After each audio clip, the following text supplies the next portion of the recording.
Sa kabila ng mga negatibong pahayag mula sa simbahang Katolika, handa pa rin si PNP Chief Ronald Bato de la Rosa na makipag-ugnayan sila miyembro ng CBCP higil sa planong pagsasama sa mga pari sa Oplan Tokang 2. Pauline Requesto sa detalye.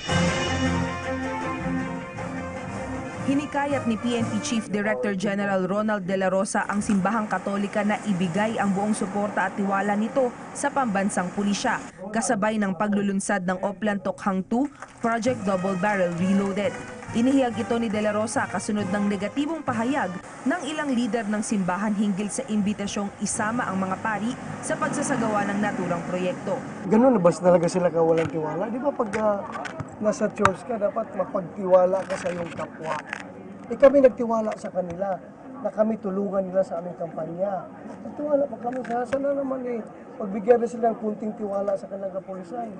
Sa kabila nito, patuloy umanong makikipag-ugnayan si De La Rosa sa Catholic Bishops Conference of the Philippines. Plano ng PNP Chief na makipagpulong sa CBCP para sa posibleng koordinasyon sa pagitan ng simbahan at PNP.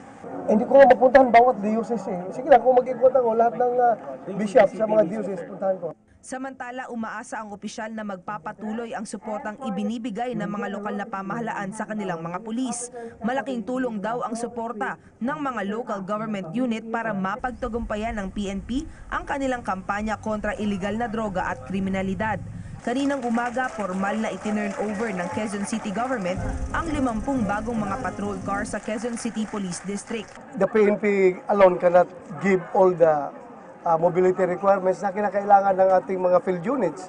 So yung counterpart na ginagawa ng gobyerno, lalong-lalo na ng local government, lalong-lalo na itong QCPD, napakalaki po sa in terms of mobility. Yung ating response time mag-improve dahil marami tayong mobility assets.